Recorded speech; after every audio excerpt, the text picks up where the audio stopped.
Hey everyone, what's up? How's it going? This is Finite MTG, bringing you a third draft of the Artifact Cube, and these last two drafts I'll be bringing you of this format are very sweet.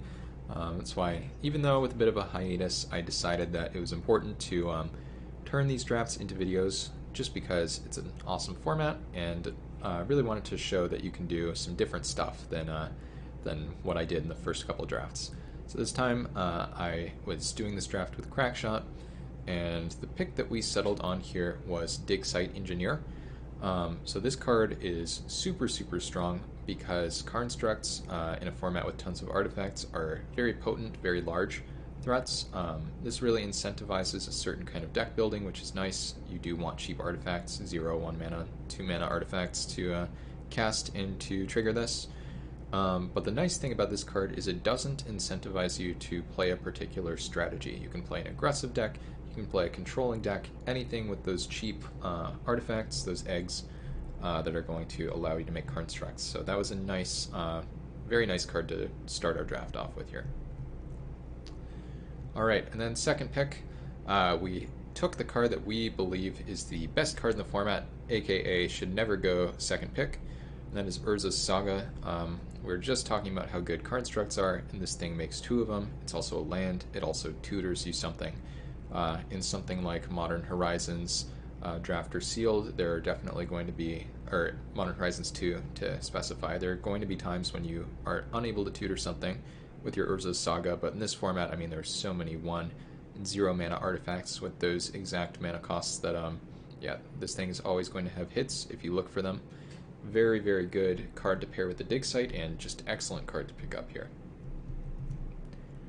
Alright, next up, this pack, things slow down a little bit to be sure.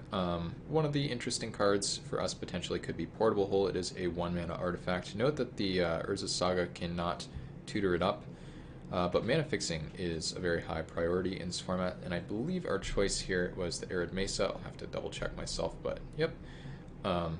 You just don't see too much fixing in this format, and other than the bridges are here in spades, fortunately. And the Mesa is a really nice card for a white X deck. Alright, next up here, pack 1, pick 4. Packs are starting to slow down a little bit. One of the stronger cards this time around is Skilled Animator, turn something into a 5/5. You also have Grafted Wargear, a card I've liked a decent amount for the aggressive decks, and Weatherlight. Vehicles not really supported in this cube as much as equipment are. And here we actually ended up going with Mirrorsmith. Not the card that I think is the most powerful in the pack, but very similar to Dig Site in that it wants to play a similar kind of strategy. It's another nice one to pair with that card and with the Urza's Saga. At this point we could be playing yet another white aggressive deck, but all we really know at this point is we do have some good white cards that incentivize cheap artifacts. Alright, pack 1, pick 5, we see something that we should not see here, and that is one of the other best cards in the format, Duretti, going relatively late. This card is just so absurd here, and yes, even though we have drafted a couple white cards and in Urza's Saga, I mean, we do have the Arid Mesa. We can try to make the mana work. There's a Badlands in the pack, maybe it wheels, who knows. So it is time to take the Duretti, as opposed to something maybe a little more reasonable like Skyclave Apparition or even Glass Casket. The black staff pretty strong as well, but Duretti is just a powerhouse, and it's time to try to accommodate that. Alright, next up here, we are really moving away from any chance of playing a white aggressive deck, as this time one of the strongest cards in the pack is Austere Command. This is a very powerful card in this format. You can really use it however you want to remove whatever annoying permanents are on the board, unless they're planeswalkers. Something like Duretti is going to live through this, of course. And that makes it a great pickup for our deck here. Alright, next up, in this pack we don't see anything super powerful, but we do know at this point that we're playing white, and we do see some nice cheap interaction. I think this card was cut recently from the Vintage Cube. I don't know why. I don't really understand the changes there, but regardless, Unexpectedly Absent. Very flexible card that does really whatever you need. You just have to know the right amount of mana to spend on it. So, nice pickup for us here. and pack 1, pick 8, we see the card that we think is the worst card in the format, Treasure Chest. A card that just sometimes doesn't do anything, despite your investment of 7 mana. So yeah, this card is just horrible. It's kind of funny, whatever, but like, if we're being pragmatic, this does not deserve a slot in the cube. Instead, we see a very powerful card, a card that maybe is too good for my own artifact cube, though that describes a lot of the cards we've drafted so far, and that is Shimmer Dragon. So 6 mana, 5/6 flyer, has hexproof if you have 4 or more artifacts. It's like Metalcraft +1, and you can tap 2 of those to draw a card. So really powerful card here. Looking to play blue now. It's a little complicated. We have that Duretti too, but we'll just see where the cards take us here. Alright, next up, what better way to accelerate into our 6 mana cards and fix our mana problems than the Celestis? This card has really impressed me as a manalith. Just the ability to loot every now and then, and not to mention, like, if you ever need to loot, that's something you can do too. It's a little bit expensive to do that, but just kind of doing it incidentally I've found to be very, very strong. So yeah, this is a card I do like a lot. Alright, pack 1, pick 10. Nothing super exciting here in this pack for us. We were just talking about fixing our mana, and here we get a Mistvault Bridge. The bridges are very good in this format. There are 4 copies of each of them, so you can definitely pick up multiples. And yeah, they just do good things with your constructs, good things with your Durettis. All around, great cards to have in your deck in this format. And in pack 1, pick 11 here, we wheel a card that we were thinking about taking the first time in the portable hole. No, this is not something that can be fetched by Urza's Saga, which is a little bit unfortunate because it does cost white rather than 1. But it's still a great card for something like Dig Site, still a good card for the Mirrorsmith, and a good card for our deck. Alright, pack 1, pick 12. Speaking of the cards that I just mentioned on the previous pick, we have an Implement of Combustion. This one can be tutored up by the Urza's Saga. Not the most exciting card by any means. Possible that the Skilled Animator is a better choice. This card is very good with bridges, but we did take the Implement here, just trying to get some cheap artifacts. And next here, pack 1, pick 13, we get a nice Light Glass Casket, not unlike the Portable Hole, just another nice white artifact removal spell that's going to synergize well and be within our main color here. Pack 1, pick 14, we get a Bag of Holding. This is yet another cheap artifact. This one can be tutored from the Urza's Saga, which is very nice. And it's just a good value card. Works a little bit with the Celestis, so yeah, this is a card we could end up running for sure. And then pack 1, pick 15, we get a disrespectfully late Teshar, though not surprising to see it there that late. Alright, pack 2, pick 1. When in doubt, take a banned card or a card that has been banned or could be banned. In this case for us, it's going to be Mox Opal. Stoneforge Mystic, a not so long ago unbanned card. Very, very strong for the white aggressive decks. Potentially just the strongest card in that archetype. But Mox Opal is a super good card in a deck like ours. We already have a pretty high curve. We're looking to fix our mana. It's a cheap artifact that triggers all our stuff. So yeah, I mean, this card is just a really explosive, powerful card for a deck like this. Alright, next up here, pack 2, pick 2. Here we take a pet card of Crackshot's, which is the Ingenious Smith. And this card is very, very good. I believe it's seen some constructed play too. And really the idea is, I mean, it's your Augur of Bolus effect, your Glint Nest Crane, if you will, but it actually grows too. So even in that worst case scenario, when you whiff, you do have a body that will eventually become relevant. And this card doesn't whip very often in this format, especially if you're drafting bridges appropriately highly. So really good one here to pick up. And next up, pack 2, pick 3. I mean, we just continue to get busted cards. Generally, a good heuristic for me is if something is too good for my artifact cube, it's probably going to be pretty darn good in this one. So Urza is one of those cards to be sure, making a construct just like our pack 1, pick 1. And the Urza's Saga too. So yeah, very, very nice card for us to pick up here, and we are at this point looking to go a little more heavily into blue with that Shimmer Dragon too. Alright, pack 2, pick 4 here.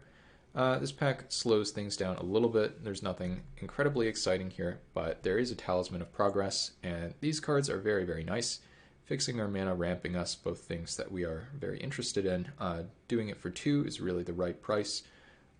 So happy to take this over, say, a Silver Bluff Bridge. All right, pack 2, pick 5. At this point, we do have 2 blue cards, I believe, with 2 blue pips, and we have a number of white cards as well. We're interested in mana fixing. We just took that talisman, so how about a Hallowed Fountain to follow it up? Maybe not as good as the blue-white bridge, but still a really nice card for us to select here, and we're not passing very much from this pack.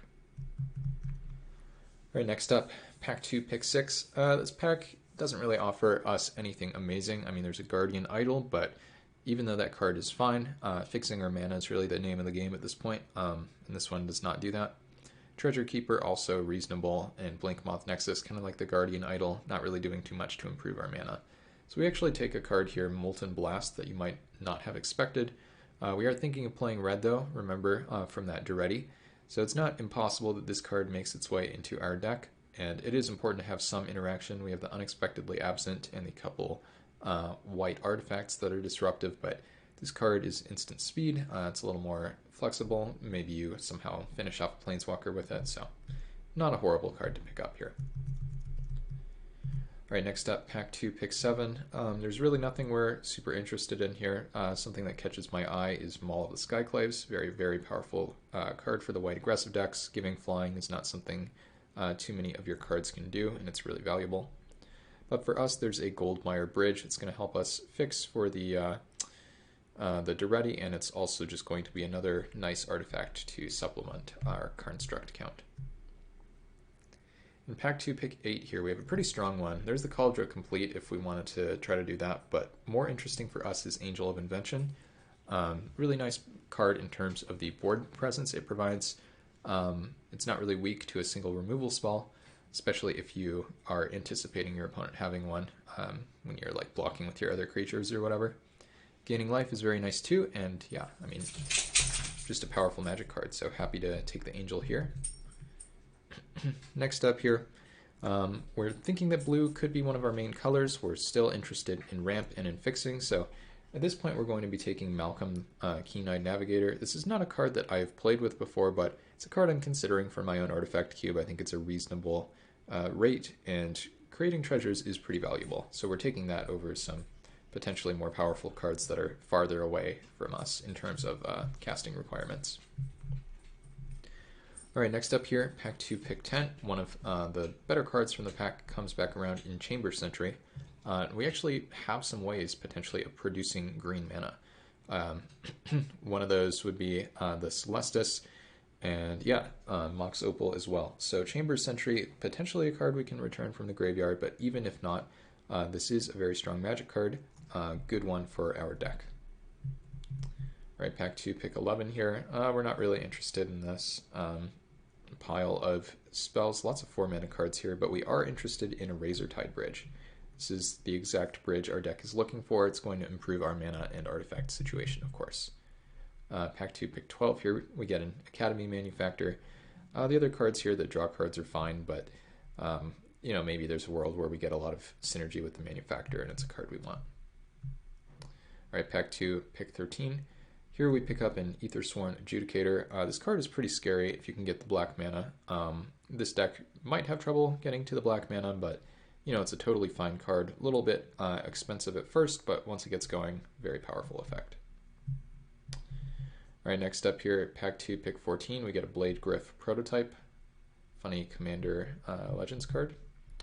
Pack 2, pick 15, we get an Arcbound Javelinier. All right, next up here we have pack 3, pick 1, and we're going to take an oldie but a goodie here in Thraben Inspector. This card is very, very strong. It's just always going to do what you want. It's an early blocker, provides you a card. That card comes in the form of an artifact to begin with, so that's really nice for our synergies as well. Once again, thinking about curve, thinking about ways to survive in the early game against aggressive decks, and Thraben is a great way to do that. All right, pack 3, pick 2 here. We have been pretty interested in talismans before, and that is going to remain true here as we find a Talisman of Creativity. Not going to have tons of red pips in this deck, presumably, but you know, ramp is ramp, and yeah, 2 mana fixing for colors. That's pretty much the best you can ask for here. All right, pack 3, pick 3. Maybe I spoke too soon because here we get a card that is probably better than that talisman. We get Emery, Lurker of the Loch. Once again, this is a card I'm considering for my artifact cube, but it's really, really on the fence. This card is very strong and is able to recoup your artifacts without any real costs. And that, I mean, just leads to some very potentially threatening snowball type games. And yeah, I mean, Emery is a great card. We have a number of things to sacrifice to it, and we can always just mill something to get back with it too. All right, pack 3, pick 4 here. We're going to try out this time a newer card, a card that I had not played with before, and this is Dollhouse of Horrors. A lot of the creatures in this deck have good enters the battlefield value. Think Angel of Invention, think Thraben Inspector. So Dollhouse is going to remind us that even though those creatures might enter as pretty small construct tokens, the value they produce is still going to be quite nice for us. And also makes the gameplay in kind of a weird way, where we're somehow fine jumping with our creatures before we've exiled them with Dollhouse. So trying out a new card here that I'm pretty happy with. More interesting if we had some crazy text like Emrakul or whatever, but you know, that's going to be hard to do at sorcery speed. All right, so next up here is really nothing that might stand out at first. Auriok Salvagers is a pet card of mine from my own artifact cube. I don't think it's quite as good here, though I do think it's still pretty darn good.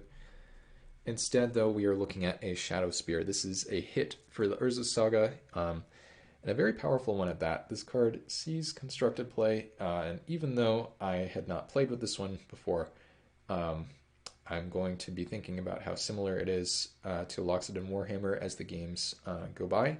And yeah, very, very powerful magic card here in Shadow Spear. Too good for my 1 mana cube, I think. All right. Next up, pack 3, pick 6. Yeah, there's nothing super exciting going on here. I think we took a Scalding Tarn from this pack. Yeah, we did. Over the Silver Bluff Bridge, which is potentially not the best pick, but regardless, it's going to fix our mana for blue or red, and it's going to be a nice card here for our deck. All right, pack 3, pick 7. In this pack, we already mentioned the Glint Nest Crane before when we were talking about the Ingenious Smith, and here is the Crane itself. And it is a pretty good one for us. Other strong cards in the pack include like Brea's Apprentice, good value card, and Danitha, good aggressive card, maybe. Not sure how good this Hellkite is. It's probably fine.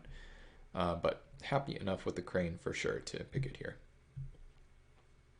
All right, next up. Not too interested in these spells once again. I've seen Master Transmuter do pretty crazy things in this format with Spine of Ishsa. But here, for us, we're just going to be taking a Rustvale Bridge. Increasing our artifact count, we did just take that Glint Nest Crane after all. Alright, pack 3, pick 9. We wheel a nice one here in Trinket Mage. This card is very powerful because a lot of the cards it tutors for are very good and very efficient.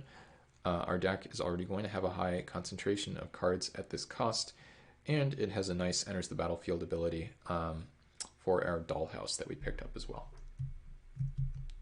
All right, pack 3, pick 10 here. Really nothing we're interested in. We could take a Scuttlemutt, but it's a little expensive and slow. So we end up actually going here with a Hammer of Ruin. Really nice sideboard card against the Boros equipment decks. Pack 3, pick 11 here. There's not really too much going on. Earlier we took that Molten Blast when there wasn't anything too exciting in the pack, so here we'll take Dismantle, which is just another reasonable shatter. This one at sorcery speed and without the modalities looking quite a bit worse, but in a pinch we can sideboard it in. Alright, pack 3, pick 12 here. We wheel a pretty good one for us in the Golden Egg. This card provides some good value for us. We're potentially going to be interested in the life gain. And the mana fixing could be relevant for us too. So, nice one to pick up here, even though it is 2 mana rather than 1. Pack 3, pick 13, we get an Agonizing Remorse. Sure, not really interesting for us, but maybe. Pack 3, pick 14, we get the Arcbound Shakira here. Just kidding. And then pack 3, pick 15, we get a Rakdos Charm to finish things off. Alright, so here we are back for game 1 here of round number 1. Looks like we are going to be on the draw. We have this pretty mana source heavy hand, so we ship it. And we get this hand, and we're starting to see the costs of splashing Duretti here. We get rid of the Dollhouse, the most expensive card. Probably better to just get rid of the Duretti. But we put it in our deck for a reason. We're going to try to cast it here. Opponent has Maze Mind Tome, and they scry right away. I think you're supposed to at least wait for my end step. In case your decision changes at all, there's nothing I can really do to punish that. So anyway, they drop a sword here, and we find some lands and a Mirrorsmith.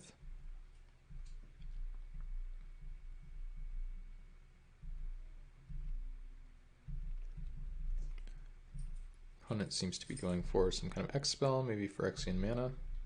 And yeah, there's a Stonecoil Serpent, which is going to be a big problem here with that Sword of Fire and Ice. This turn we go get a Trinket Mage, and we get to Portable Hole, get rid of that Stonecoil Serpent. We don't, unfortunately, get to pay for the Mirrorsmith, but at least we're not getting sorted right away here. And opponent Sculpting Steel's Portable Hole, getting rid of the Mirrorsmith. Not a huge problem, but then they have the Blackstaff. The Blackstaff is a huge problem. They're going to be able to make one of their bridges an indestructible 4/4, and then suit up the sword, and that's just going to be very, very tough for us to beat. So here, play Golden Egg. And not really sure what the thought process was here. I think I maybe clicked the wrong card, but it's much better to play the Dig Site Engineer here. It doesn't just die to the sword. Maybe I was desperately looking for an answer, but either way, don't play your Emery here. Attack for 2, because we're not blocking anyway. They fire up their Portable Hole, which is an odd choice when, you know, the bridge would be an indestructible attacker, but they go for this anyway. Maybe putting the protection on it is appealing to them, I'm not sure. But here we find the Celestis, which, you know, this is going to let us cast the Duretti because we can sack that Golden Egg, and the Celestis can be a Manolith for our last source here. And now with the key, they can just make their thing unblockable, so we can't chump with the Smith anymore. And we're taking a lot of damage. So yeah, here we get to Duretti, and we're blowing up Blackstaff here, which I think makes sense. Yeah. And now we drop the Dig Site. We're almost in like a stable position here. But unfortunately the opponent has Rise and Shine, and that is just an unbeatable card from the spot. So definitely some weird plays on both sides, but ultimately just Rise and Shine and the animating effects being very strong in general. So let's move on to game 2, see if things go a little better for us. Alright, here we are for game number 2 of round 1, and this hand doesn't necessarily do too much, so we ship it once again. This hand looks much better though. Get rid of our Angel, which was the strongest, well, maybe second strongest card in the hand, but pretty far off from casting it in the early game, so not super unreasonable.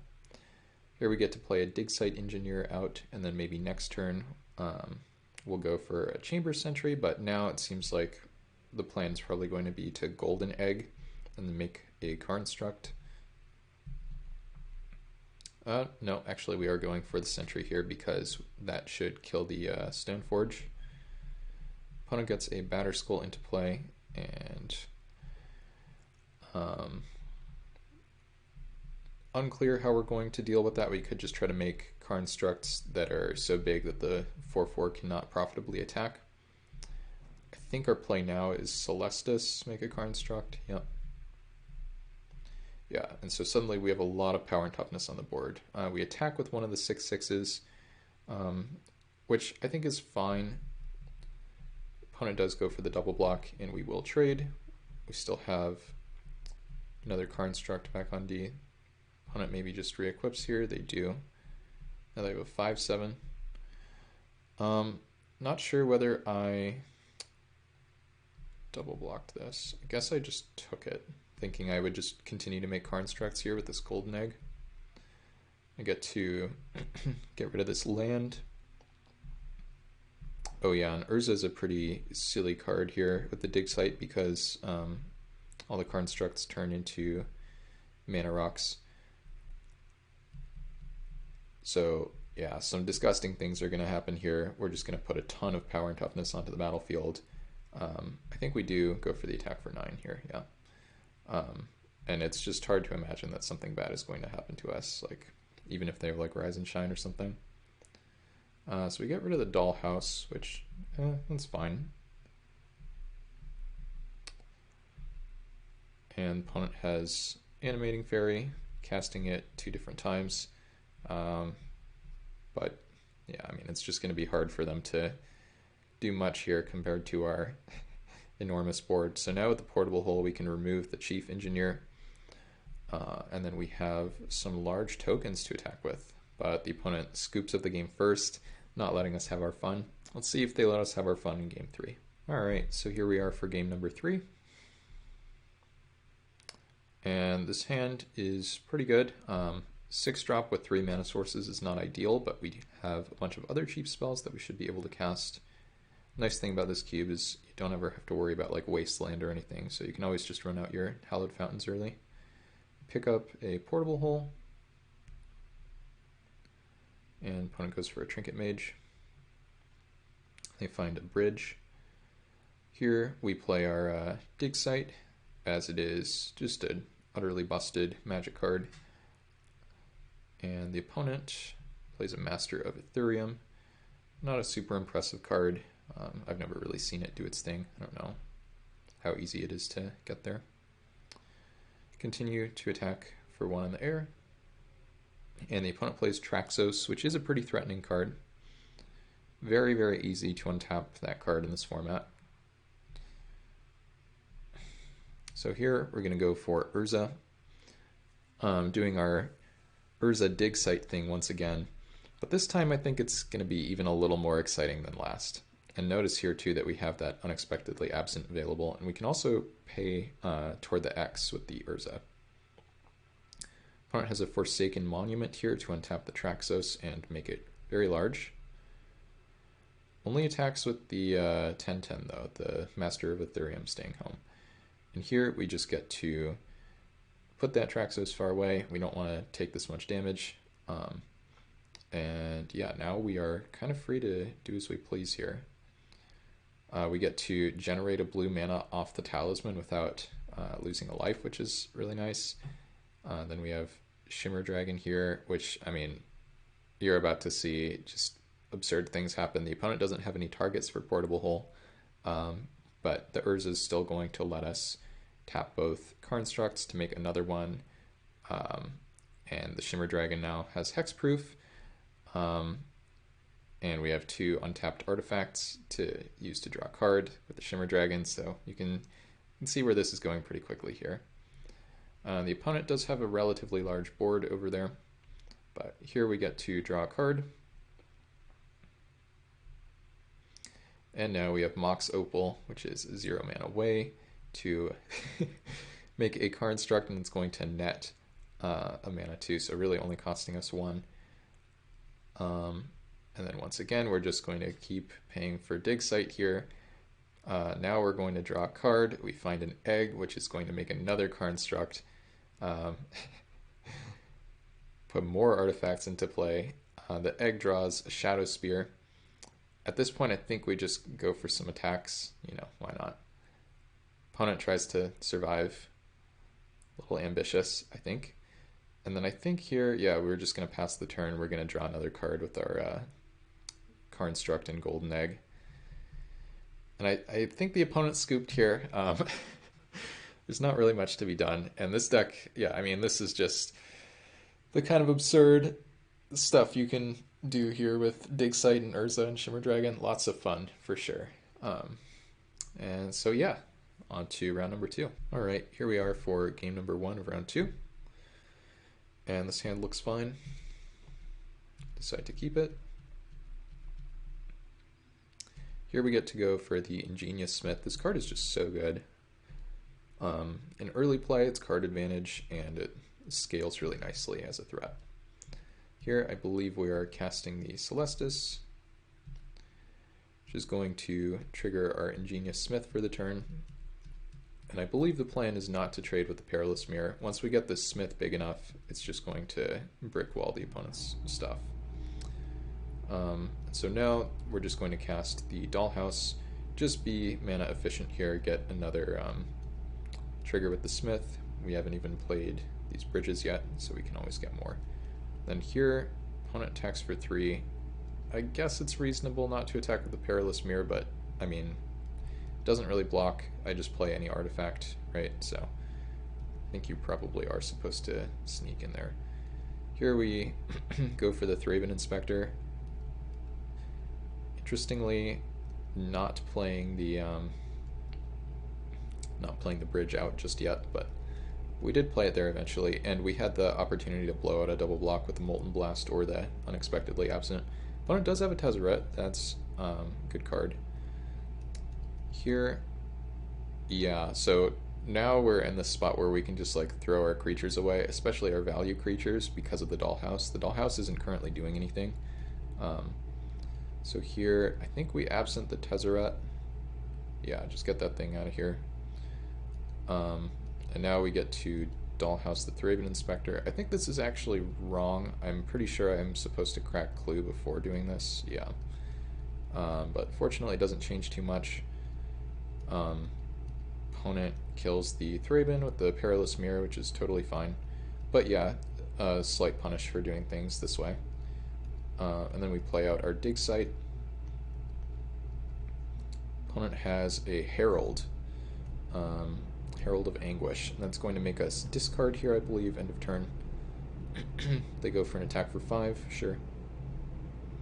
Fortunately, we do have this Hallowed Fountain that we don't care too much about.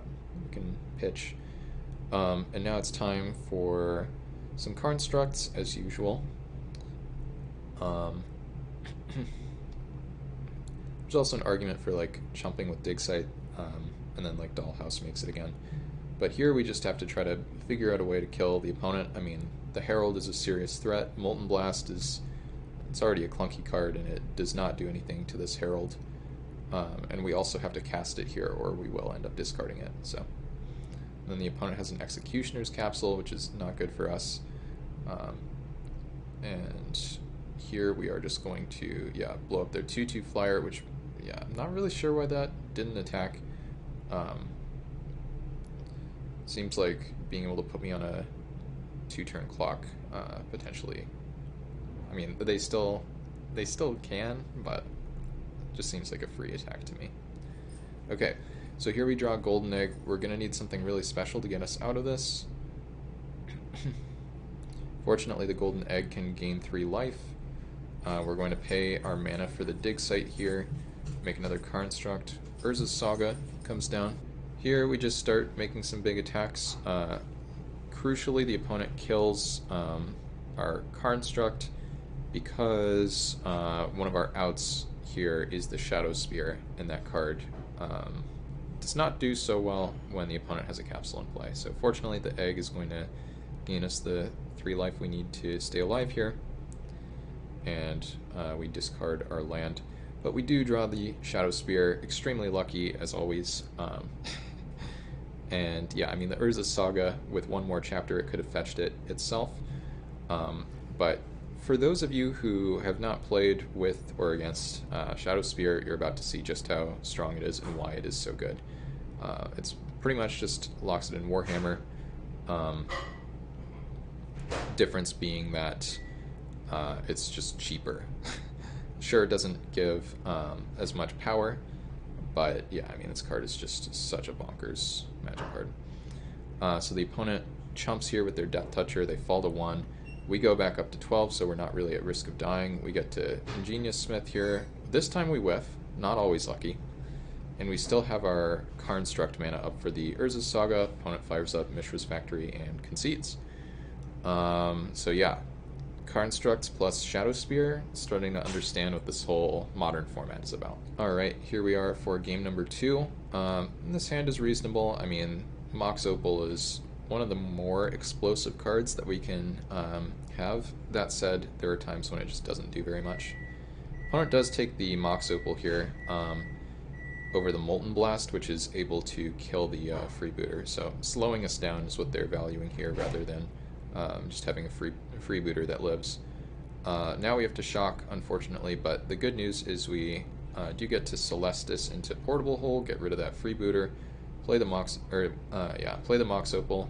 Possible that we weren't supposed to play the Mox Opal, but we do get rewarded here as they go for a Grief. And they get rid of our Angel, which would have been a nice one. But we're still in good shape. I mean, getting rid of the Angel, not so hot when we still have the Dollhouse in hand. But we don't draw the land for the Dollhouse, for the activation, that is. So here we go for Trinket Mage. Yeah, we just get a bridge laying up here for next turn, and we drop the Shadow Spear. And things are looking fine. Sure, we're taking 5 damage, but you know, we're about to get the Angel back into play. Opponent uses their whatever this card is. This card probably shouldn't be in the cube. It just doesn't really do anything with artifacts. And then they play a Scrap Heap. So now we have more than enough mana for the Dollhouse.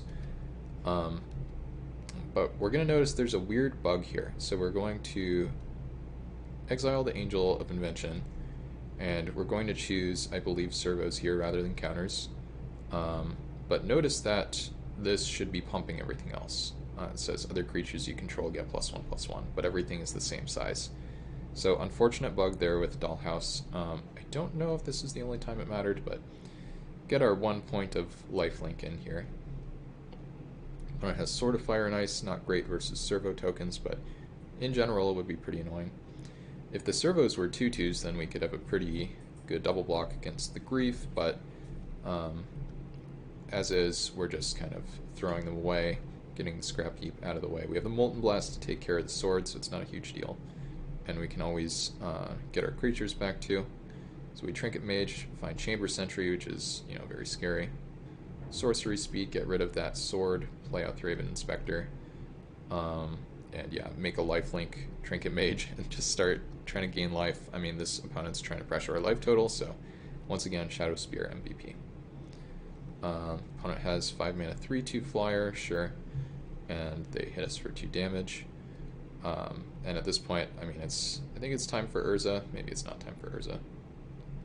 Maybe I didn't like how I tapped there. I don't know. But yeah, time to make a 12/12, which is going to be pretty good with Shadow Spear, and then the opponent concedes before we can play our Chamber Sentry. But yeah, even though the Dollhouse is bugged, you know, it's still a great value card. Really excited to have tried it out here, and yeah, once again, Shadow Spear very good in the matchup. So, on to the finals. Alright, here we are for round number 3. This sweet Construct deck, and we have a nice hand here to keep. Lead on turn 1 Bridge, turn 2 Saga. Opponent has Ragavan though. Ragavan is very scary, and that means it's going to be a change of plans. Time for a 1/1 Chamber Sentry, which can ping and kill the Ragavan, and also just block the Ragavan. So we are forced to block here, that's what we'll do. We can eventually buy the Chamber Sentry back, thanks to cards like the Egg if we need to. But in the meantime here, we're just going to... I don't know if I intentionally played Golden Egg over Glint Nest Crane, but that's what happened there. Now, oh yeah, this is the turn where I actually messed up. So now I play the Mistvault Bridge, which takes me off of the Urza Saga activation. And this isn't completely horrible, like I still get to Glint Nest Crane here, add to the board, I get the Mox Opal. But obviously, like, this is not what I was trying to do. We also get to cast 1 mana Emery. So even though, you know, that's not the land I was trying to play this turn, things still worked out fine here. We take 6, or no, we don't take 6 damage. We trade the Glint Nest for the 3/1 flyer. They can't get it back unless they have a couple blood tokens. They play Burnished Heart, which is kind of a weird card for their deck. And once again, we're going to find that Shadow Spear. It is an amazing card. And now I think we play... Yes, 1/1 Chamber Sentry off the Emery. Happening more than once this game. Opponent just passes the turn. It looks like they're going to be cracking their Burnished Heart. And we suit up our Construct. They block with the Burnished Heart. And they're going to sack. This just doesn't do anything because of Trample, but, you know, sure. And now I think we just cast Duretti. Yeah, and we just blow the thing up with the Mox Opal. We get a Magic Online thing here, apparently. But the reason we sacked Mox Opal is because we had Emery and 0 mana, which means it's time to replay the Mox Opal. So that was a pretty good thing to do. Opponent has Grief here. They take Mirrorsmith, sure, and they concede. All right, on to game number 2 here. Okay, so we are back for game number 2. Pretty good hand, once again. We're going to lead on the Smith, find the Mox Opal. This is a nice one because it lets us get our Smith trigger right away. Attack for 3. Opponent has an Unlicensed Disintegration, which is a fine card. And we just get to Duretti plus. Things are looking great. I mean, this deck is just so absurd. Every card is insane value. Opponent removes the Unexpectedly Absent. I think we just cash in the Construct here to get rid of the Grief. And now Trinket Mage, sure. Probably fine. Shadow Spirit, yep. And opponent attacks the Duretti, I think, yep. Which is really not what you want to be doing with your whole turn. Here we're able to make a Mirror token, suit up our Trinket Mage, plus Duretti. We're not even casting Bag of Holding because we wouldn't get to pay for the Mirrorsmith, so I'm just going to wait on that. Opponent has Subterranean Tremors for X equals 4. This is one of the most terrifying cards in the format because it's just so good at blowing things up. But notice here that I just have a ton of gas still, so rewarded for not playing that bag. Like the Dollhouse, I have 3 creatures in the graveyard for that. Like this, I've never seen that card do so little. This deck is just, again, absurd value. This turn it's a little disappointing. We don't get to play the Dollhouse right away, but we do play a tap land, so we're setting up for next turn. Opponent is going to attack the Duretti again, sure. We loot away Celestus, but we can always get that back later. And here I believe we just are going to get rid of their 4/3, but also we have a Dollhouse activation this turn. I think we probably get, we get Ingenious Smith, sure. Portable Hole, it's covering the next button. And yeah, now we're just going to cash the thing in. Opponent still can't kill the Duretti with their Nexus.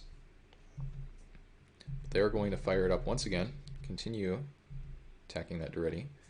And now we get to Dollhouse again. This is going to allow the Ingenious Smith to attack because it's bigger than the opponent's creature now.